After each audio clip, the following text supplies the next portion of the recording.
Developing tonight, the fertility clinic at the center of controversy is closing its doors. Fertility Center of Orlando shared the news on its Facebook page today. West 2's Gail Pascal Brown is outside the clinic with more on this decision. Gail. Yeah, absolutely. This fertility clinic of Orlando, which is here in Longwood, did share that disclosure notice or closure notice today. Also today was a court hearing which involved the clinic as well as one of the plaintiffs in one of the cases. Is this a closing of the clinic or a sale of assets or something else? The attorney for IVF Life Inc., doing business as Fertility Center of Orlando and Longwood, said in a court hearing Monday the clinic is changing ownership. The clinic will be changing ownership on May the 1st. I don't have an ability to provide who's going to take that over.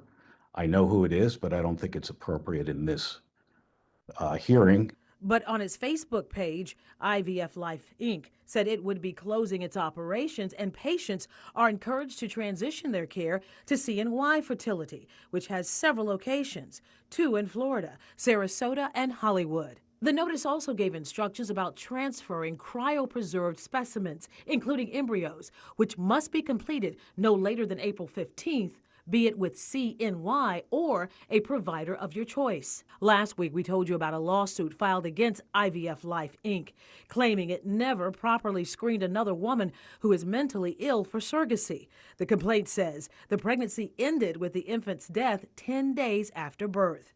In a separate case, IVF Life is also accused of implanting the wrong genetic embryo into a mother. The baby is black, the parents are white. During Monday's status hearing, the latter case was discussed. And our client's daughter's ethnicity has been confirmed by genetic testing to be 100% of a specific ethnic background. The incoming persons will not be accepting any liabilities of IVF Life. Will they accept responsibility for future with compliance court orders regarding anything that they are acquiring? You're asking a question that I can't answer. Regarding the case where the infant died just 10 days after birth, the attorney for those parents said today in part, the abrupt closing of IVF Orlando underscores the critical need for IVF industry oversight and regulation. Dr. McNichol failed my clients, and we are left to wonder how many others will now come forward with questions about who is safeguarding and in possession of their genetic material. Covering Seminole County, live in Longwood, I'm Gail Pascal Brown, West 2 News.